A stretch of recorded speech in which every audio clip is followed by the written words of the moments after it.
Biarkan uci-uci itu akan menjadi kanker nantinya. Dan bahkan bisa tumbuh pada bagian terlunak di tubuh kita ini pada mata. Beda dengan katarak. Kalau katarak kan putih melingkar di tengah matanya. Sedangkan ini benjolan berwarna kecoklatan di mata. Ini nanti sebagai faktor awal kanker mata kalau kita biarkan.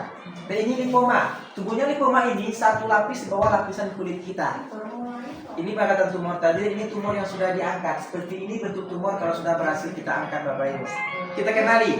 Sebelum terkena kanker, tentu ada faktor pemicunya. Ada yang tahu faktor pemicu kanker, Bapak Ibu? Makanan betul salah satunya. Tapi ada yang lebih tinggi dari makanan. Rokok. Salah satunya juga rokok. Pola hidup. Betul. Yang tahu lagi? Pola tidur. Pola hidup semuanya termasuk juga. Tapi yang lebih tinggi dari itu semua Bapak Ibu, faktor genetik atau keturunan yang paling utama. Keturunan. Yang paling utama. Yang tadi semuanya. Jika ada silsilah keluarganya pernah terkena kanker, baik itu ayah, ibu, kakek ataupun nenek yang pernah terkena kanker, ini berisiko tinggi turun ke generasi selanjutnya.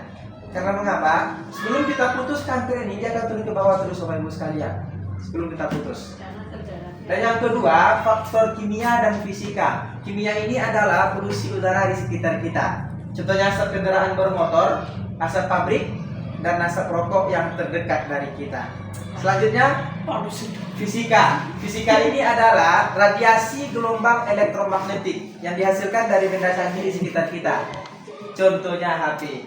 Bapak Ibu pernah nggak ketika penggunaan HP-nya lebih dari 30 menit atau teleponnya kelamaan? Sering banget. Rasakan HP-nya panas. Panas ya. Sering ya? Sering. Itu karena sudah ada radiasi dari HP ini.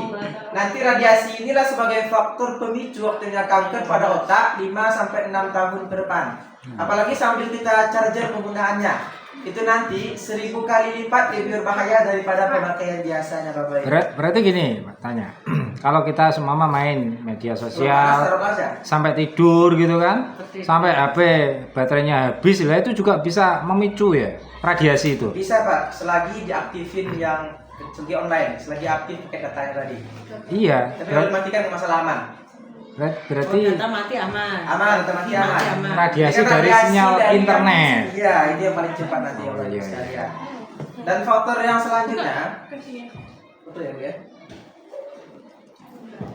Nanti Bapak Ibu sekalian, apalagi kita kasih pada anak-anak dalam masa perkembangan, dalam pertumbuhan.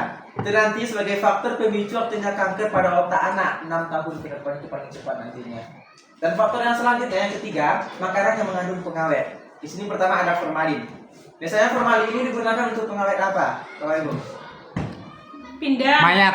Aslinya betul untuk mayat. Tapi ada orang yang tidak bertanggung jawab digunakan formalin ini untuk makanan siap saji. Sebagai instan dan makanan minuman yang dikemas dengan kaleng.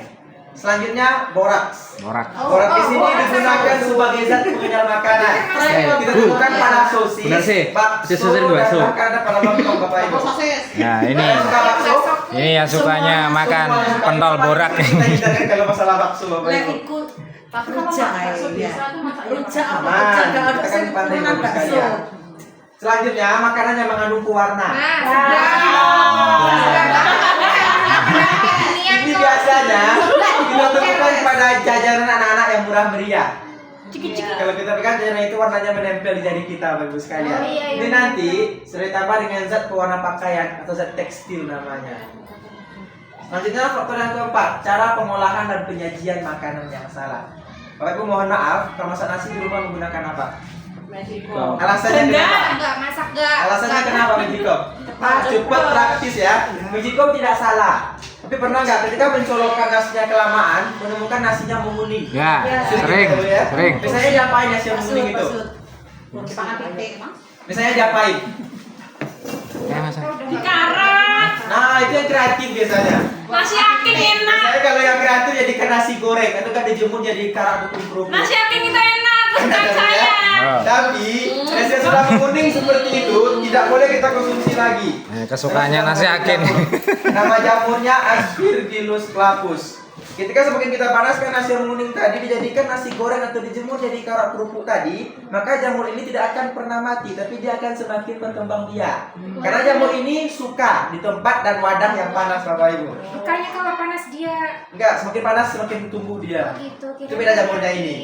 Sering kita konsumsi makanan yang menguning seperti ini nanti sebagai faktor pemicu waktunya kanker pada hati kita yang paling cepat.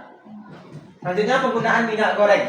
Penggunaan minyak goreng di sini tidak boleh lebih dari 3 kali penggorengan. Karena mengapa? Minyak yang sudah menghitam seperti ini sudah terpapar radikal bebas. Ini nanti sebagai faktor yang paling cepat memicu apinya kanker di tubuh kita ini. Untuk gorengan bola Kami tampilkan, mohon maaf Bapak Ibu, inilah kanker yang bisa menimpa kita disebabkan oleh faktor-faktor tadi. Ada kanker leher rahim pada perempuan, pada rahim pada perempuan, mulut, tenggorokan pada laki-laki, dan bahkan kanker mata, kanker darah pada anak yang baru lahir. Kami sampaikan, kanker ini menyerang, tidak mengenal usia, tidak mengenal pekerjaan. Karena mengapa? Setiap kita mempunyai sel kanker pada tubuhnya. Saya pun juga punya sel kanker. Tapi aktif atau tidaknya tergantung pola hidup kita sehari-hari.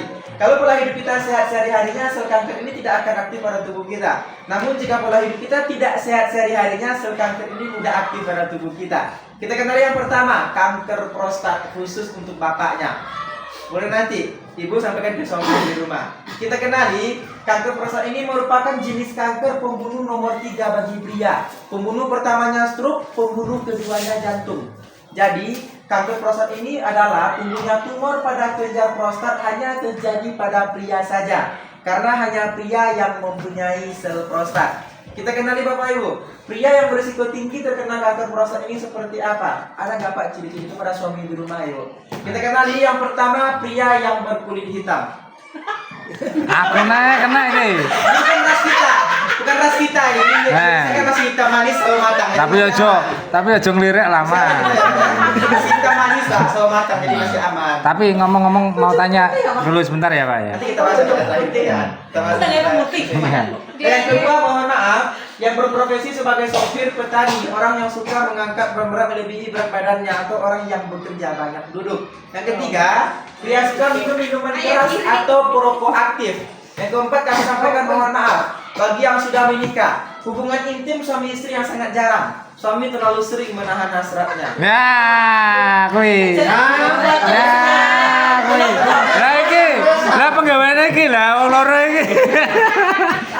Kenapa? Laki-laki itu menghasilkan 6 juta sampai 200 juta sel sperma per hari. Kalau tidak dikeluarkan akan terjadi pengendapan di sel prostatnya. Berarti sering menahan gitu ya? Ya, betul, Pak, sering menahan. Waktunya gitu enggak disalurkan. Sengaja bikin video. Nanti mikir istri ya. Nah, kita ketahui selanjutnya, bagaimana gejala awal kanker prostat terjadi pada bapaknya. Seperti ini gejala awalnya. Yang pertama, susah buang air kecil, terlalu sering buang air kecil. Dan saat buang air kecil tidak tuntas dan masih menetes. Istilah masyarakatnya disebut dengan anyang-anyangan. Ya, anyang-anyangan. Nah, itu menjadi gejala awal kanker prostat kalau kita biarkan nantinya. Yang kedua, sering sakit di bawah perut seperti turun perut, sering sakit di bawah punggung, dan sering sakit di pergelangan paha. Kedua ini menjadi gejala awal kanker prostat terjadi pada bapaknya. Jika terjadi kedua ini, segera periksakan ke tenaga kesehatan. Takutnya nanti kalau tidak kita periksakan, kedua ini akan terjadi kencing darah bercampur nanah. Ditampilkan, mohon maaf Bapak Ibu, ini kami temukan di lapangan, bapak ini terkena kanker prostat. Ini awalnya anyang-anyangan tadi karena dibiarkan jadi seperti ini. Tidak segera diperiksakan ke rumah sakit, dibiarkan jadinya kencing darah bercampur darah pecah seperti ini.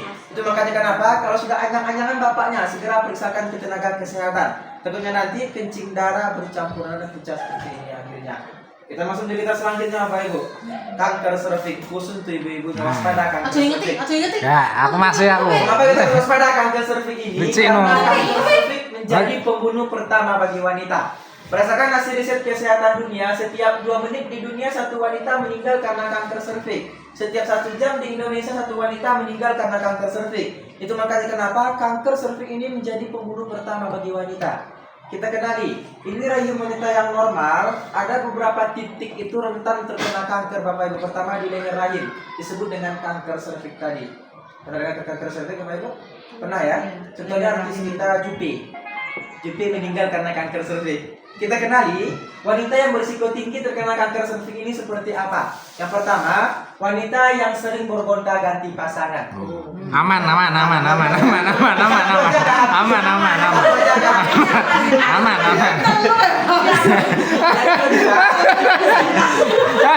Nek nama P3 betul masalah Bu. Yang kedua, wanita melakukan seks bebas atau seks di bawah usia 16 tahun atau menikah. Oh, aman.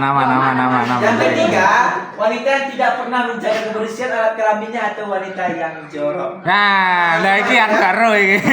Tapi yang nomor 3 ini perlu kita jelaskan. Bagaimana wanita yang jorok itu? Mohon maaf, wanita yang bekerja dalam ruangan ataupun di luar ruangan, sering mendapati pakaian dalamnya lembab, apalagi di siang hari. Namun sering menunda mengganti ketika mandi sore atau pulang bekerja. Itu yang tidak boleh. Karena mengapa? Pakaian dalam yang lembab tadi sudah terpapar bakteri, namanya papiloma. Ketika bakteri papiloma ini masuk dalam rahimnya, akan terjadi penebalan dinding rahim. Contoh lain, mohon maaf, penggunaan ventilator ataupun pembalut tidak boleh lebih dari 4 jam sehari.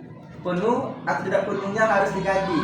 Karena pada ventilator ada zat pemutih, zat kalorin namanya. Nah, contoh lain, mohon maaf, panjang rambut kewanitaan tidak boleh lebih dari 3 cm. Karena mengapa? Kalau lebih dari 3 cm nanti akan menjadi tempat atau wadah tumbuhnya bakteri tadi. Apa itu Mas yang lebih dari 3 cm? alah Alah. Kenapa kayak kita tahu dari langsung loh? Tidak boleh tutup habisnya ya. Soalnya gak patah kerungono aku. Nanti fungsinya ada. Gak usah salon ya Bu ya. Kok lagi Syukur suaminya ya Pak ya. Kita kenali Bapak Ibu, bagaimana wanita yang berisiko tinggi terkena kanker yang ada di indung telur atau di ovariumnya. Yang pertama, Nerangno wanita ini yang kudu tatak. menggunakan alat kontrasepsi pil KB lebih dari 5 tahun. Aku ini KP Aman ya Bu ya? Aman yang pil KB? Aman. Aman. Yang kedua, wanita yang terus bekerja shift di malam hari ini yang sering begadang. Karena mengapa? Pada malam hari itu dah hormon wanita bekerja, namanya hormon estrogen. Ketika hormon estrogennya nanti bermasalah, takutnya menstruasi tidak normal. Dan yang paling parah itu tumbuhnya tumor. Nama tumornya miom dan kista. Miom. Tahu miom dan kista Bapak Ibu? Saya pernah. Tahu ya? Kista. Nah, perbedaannya, miom merupakan daging tumbuh. Sedangkan kista itu gelembung berisi cairan darah dan nanah. Itu beda miom dan kista ini.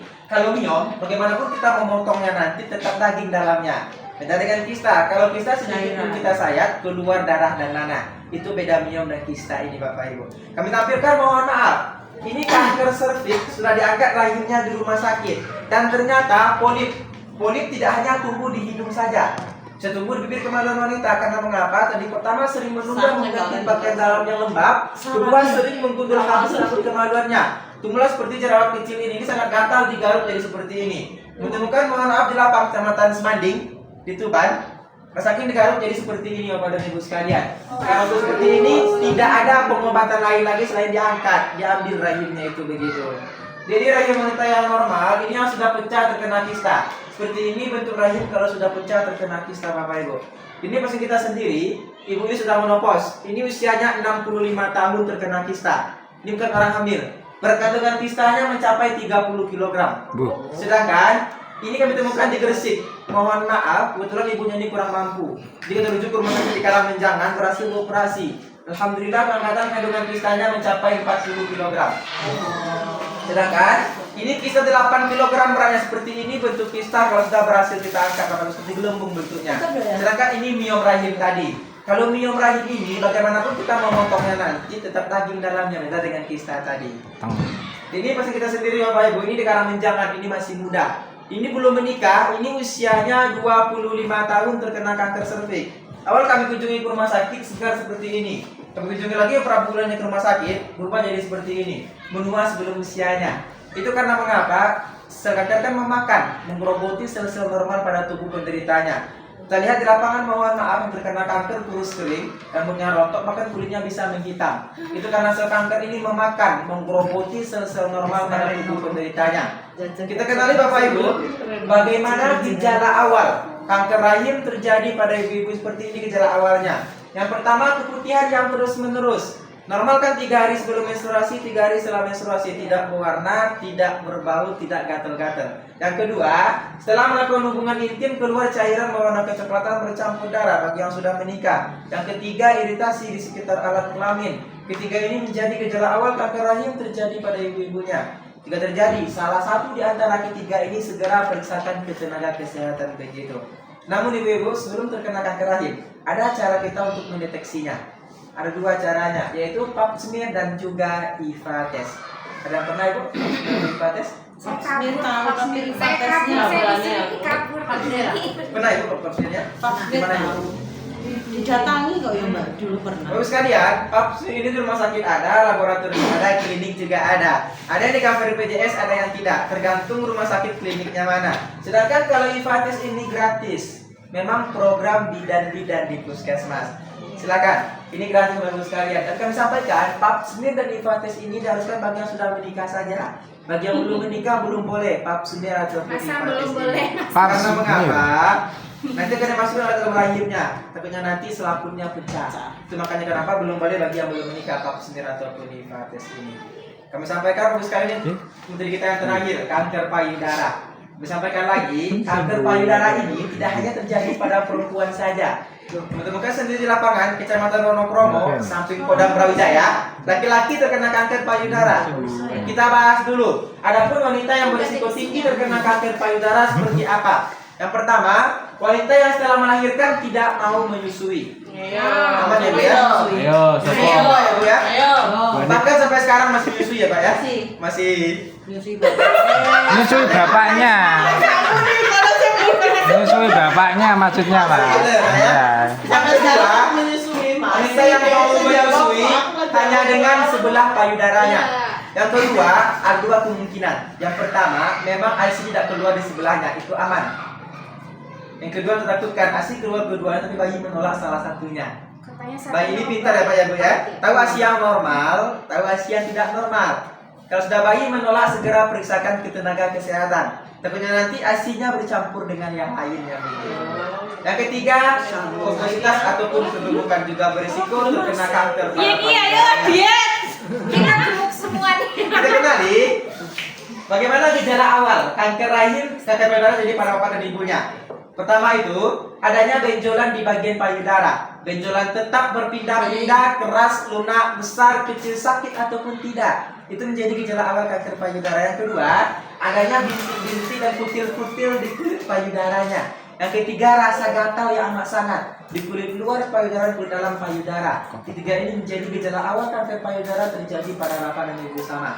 Kami tampilkan, mohon maaf, ini kanker payudara stadium awal, seperti normal tapi sudah keras dan membengkak. Karena dibiarkan jadi seperti ini, memerah seperti luka bakar. Mohon maaf, masyarakat kita tidak akan mau ke rumah sakit sebelum parah. Jika masih bisa bekerja, akan selalu bekerja Bapak Ibu. Kami temukan rumah sakit seperti ini. Bahkan sekarang antrian di Karangmenjangan itu untuk operasi seperti ini rata-rata Bapak Ibu. Kalau sudah seperti ini, tidak ada pengobatan lain lagi selain diamputasi, dipotong payudaranya itu. Sedangkan ini, laki-laki terkena kanker payudara. Kenapa bisa. laki-laki bisa? Ada faktornya. Pertama, faktor genetik tadi, keturunan. Yang kedua, laki-laki yang sering suntik hormon memperbesar payudara. Duh, laki-laki kok suntik hormon? Ya sampai Bencong, Oh, gitu ya. Yang ketiga, laki-laki peminum minuman keras, perempuan aktif. Minuman keras, miras. Yang keempat kami sampaikan, laki-laki yang sering menaruh HP di saku baju. Ayo. Tapi aku tak taruh sini.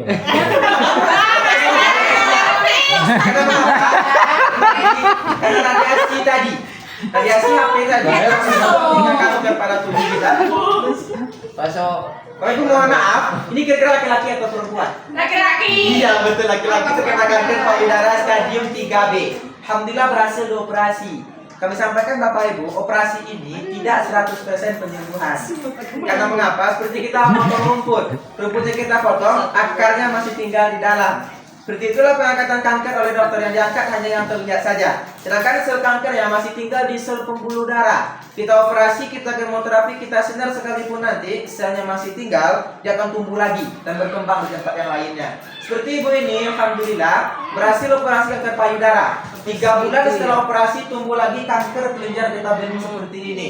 Bahkan bisa berpindah ke bagian tubuh yang lainnya karena tadi selnya masih tinggal, dia akan tumbuh lagi dan berkembang di tempat lainnya, tergantung pola hidup kita sehari-hari bagaimana. Kami sampaikan ini yang paling penting Bapak Ibu, kita di kantor ada namanya YSKI peduli.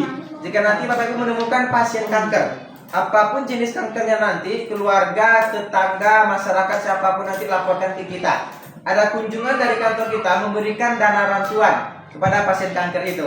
Seperti ini, kita berikan dana bantuan bersama Polres Sembayangkari Kabupaten Pasuruan. Ini kemarin kita berikan dana bantuan bersama BNN Provinsi Jawa Timur. Ini kemarin kita bersama Dinas Kesehatan di Kota Surabaya. Ini kita bersama Polres Kota Batu Jawa Timur. Silakan nanti kalau menemukan pasien kanker, apapun jenis kankernya nanti laporkan ke kita. Kita kunjungi nanti ke rumah pasiennya, berikan dana bantuan nanti Bapak Ibu. Dan sebelum terkena kanker payudara, ada cara kita untuk mendeteksinya. Ada 2 caranya, yaitu mamografi dan juga skema sadari. Sadar memeriksa payudara sendiri. Ada yang pernah seperti ini Bapak Ibu? Ada yang pernah mamografi? Enggak. Belum ya? Ini di rumah sakit ada, laboratorium ada. Tapi belum di-cover BPJS. Sekali mamonya sekitar 800-an. Kira-kira mahal nggak Bapak Ibu? Relatif ya? Relatif. Sekali mamo sekitar 800-an. Rumah sakit ada, laboratorium juga ada. Belum di-cover BPJS sampai sekarang tuh mamografi ini Bapak Ibu sekalian. Tapi ada cara gratis juga kalau mau yang gratis. Caranya gimana? Skema sadari. Sadar memeriksa payudara sendiri. Tahu caranya Bapak Ibu? Tahu ya? Nanti ketika mandi, kita pakai sabun licin, mohon maaf. Angkat kedua tangannya ke atas. Jika ada rasa nyeri di payudara itu menjadi gejala awal. Ayo, angkat semua. Ayo. Jika mau meriksa yang kanan, silang tangan kanannya ke bahu kiri belakang. Periksa dengan 3 jari yang kiri. Tekan-tekan searah jarum jam. Jika ada benjolan tetap berpindah-pindah, keras, lunak, besar, kecil, sakit ataupun tidak, itu menjadi gejala awal kanker payudara. Yang kiri pun juga sama caranya nanti. Dan jika Bapak Ibu mau memeriksa kanker kelenjar getah bening, itu biasanya tumbuh di lipatan-lipatan tubuh kita, belakang telinga, leher, ketiak, atau lipatan-lipatan tubuh yang lain. Silakan nanti ditekan-tekan jika ada benjolan tetap, berpindah-pindah, keras, lunak, besar, kecil, sakit ataupun tidak. Itu menjadi gejala awal kanker di tubuh kita nantinya begitu. Disampaikan Bapak Ibu, kami sudah melaksanakan sosialisasi di semua instansi masyarakat di Jawa Timur ini. Semua lapisan instansi kita berikan informasi yang sama. Karena mengapa? Sekarang Indonesia nomor 8 di tingkat Asia Tenggara, tingkat persentase kanker tertingginya. 23 di Asia, tingkat persentase kanker tertingginya.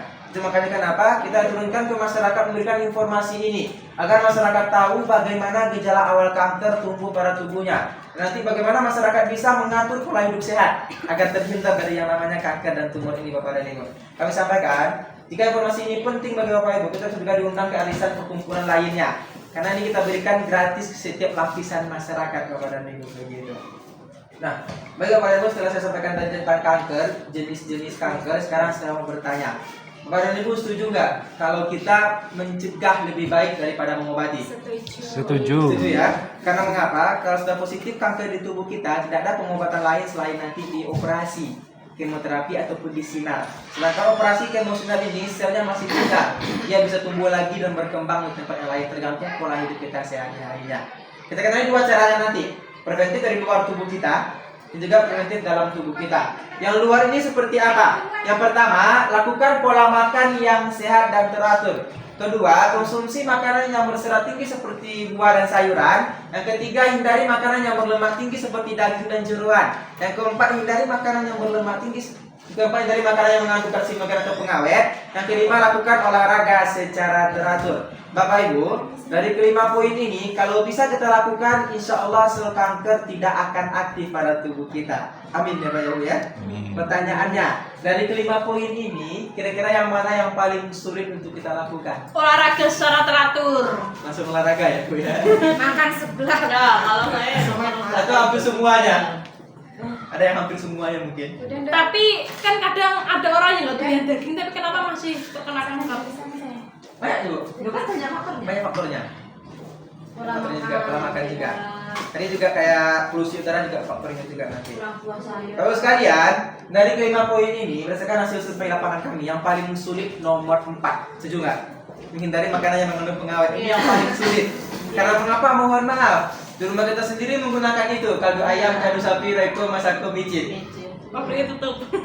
Kalaupun di rumah kita menggunakan itu, kalau kita beli makanan di luar, junk food, fast food yang langsung jadi menggunakan karsinogen pengawet ini. Bahkan sekarang buah-buahan dan sayuran di pasar itu tidak hanya dari petani kita saja, juga disebut dengan zat pestisida namanya. Itu makanya kenapa sulit kita menghindari makanan yang mengandung pengawet ini Bapak Ibu. Kalau sulit yang pertama, kita bisa beralih ke cara yang kedua dalam tubuh kita. Dalam ini seperti apa? Pertama, lakukan suntik imunisasi kekebalan tubuh. Dilakukan 3 kali selama 3 bulan. Nama suntiknya HPV, Human Papilloma Virus. Ada yang pernah suntik? Bapak Ibu? Belum ya? Kemarin itu dikasih gratis oleh pemerintah untuk anak sekolah SD. Di sini udah yuk. Oh, anak-anak sudah yang cewek itu. Ya, di Narena. Karena HPV ini hanya untuk kanker serviks saja, tidak semua jenis tumor dan kanker. Dikasih gratis oleh pemerintah untuk anak sekolah, umum belum dikasih gratis. Bahkan guru-guru pun belum dikasih gratis. Karena sekali suntiknya di rumah sakit 2.100.000. Kira-kira mahal nggak Bapak Ibu? Mahal juga ya? Sekali. Dia harus 3 kali suntik. Berarti sekitar 6 jutaan baru mencegah kanker serviks nantinya. Hanya kanker serviks saja, tidak semua jenis tumor dan kanker. Lalu bagaimana cara kita mencegah semua jenis tumor dan kanker selain serviks ini? Bagaimana cara rapatnya nanti mencegah semua jenis tumor dan kanker? Karena suntiknya tidak ada.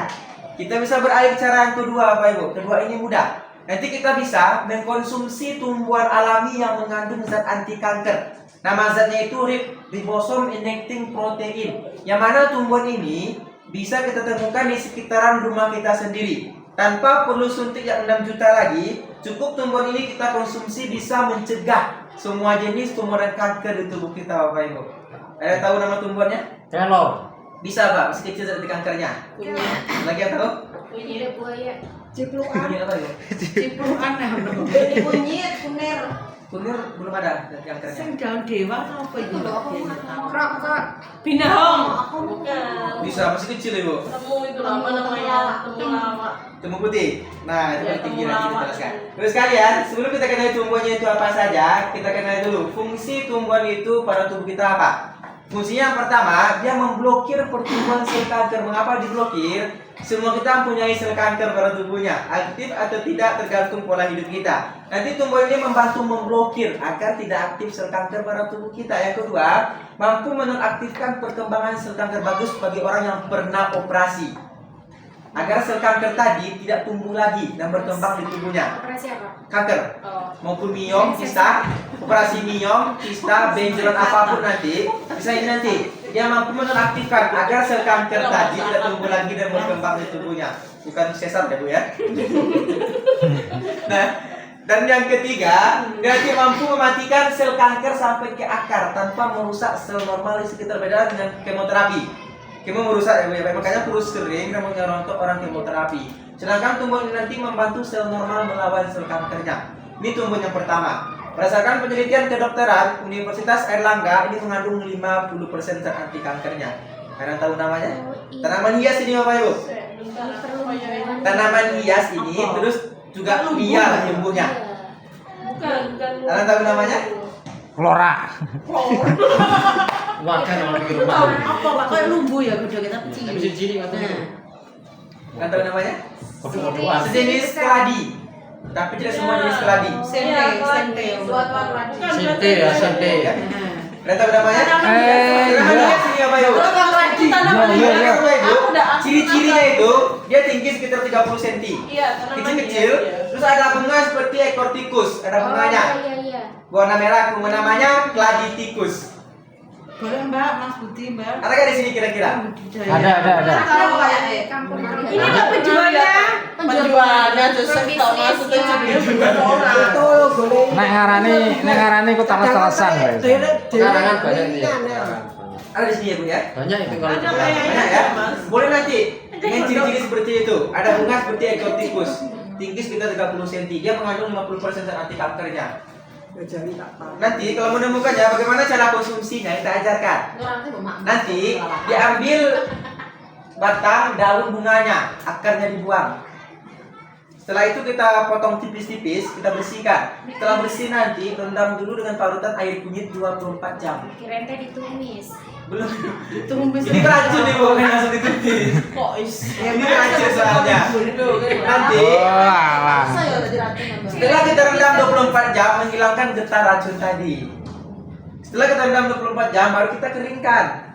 Setelah kering jadi seperti rempah-rempah bentuknya. Baru kita konsumsi. Kirain teh tadi airnya itu yang diminum bukan Enggak, Ibu. Diseduh itu berarti. Betul, diseduh nanti. Diambil 1 sendok teh, seduh dengan segelas air hangat. Konsumsi sekali sehari rutin selama 6 bulan karena mengandung 50%. 6 bulan kita konsumsi stop. Mencegah semua jenis tumor dan kanker di tubuh kita 5 tahun ke depan. Setelah 5 tahun baru pencegahan lagi dari awal yang mau pencegahan lagi. Sekali sehari selama 6 bulan stop, nggak usah konsumsi lagi. 5 tahun ke depan baru konsumsi lagi untuk pencegahan lagi bagi yang mau. Bagi yang sehat itu, bagi yang ada uci-uci, benjolan, miom, kristalipom, khususnya beda nantinya. Silakan nanti. Kalau tumbuhan ada di sini boleh konsumsi nanti. Silakan Bapak Ibu sekalian. Tapi kalau tumbuhan ini tidak ada di sini, kita bisa beralih ke tumbuhan yang kedua. Yang kedua ini mudah. Berdasarkan penelitian kedokteran juga, ini mengandung 50% zat anti kankernya. Ada yang tahu namanya? Oh, itu namanya Meladeh itu. Meladeh. Iya betul, ini benalu Bapak Ibu. Benalu. Ada nggak di sini kira-kira? Oh, banyak. Sekarang benalu namanya Itu benalu apa? Kan Nah, ada itu yang pertanyaannya ada. Ibu. Tidak semua jenis benalu yang mengandung 50% zat anti kanker ini. Benalu yang mengandung 50% zat anti kanker ini, benalu yang tumbuh pada pohon kopi dan pohon teh. Mana di kene? Ada nggak di sini Bapak Ibu? Sumatera. Siapa yang Mana Ibu? Di Sumatera banyak kopi. Ada.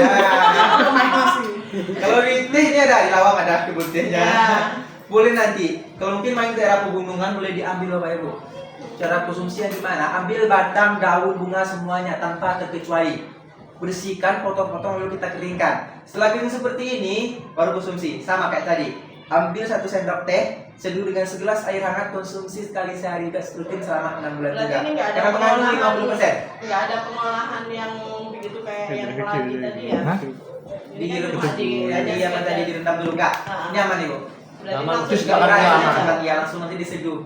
Sekali sehari selama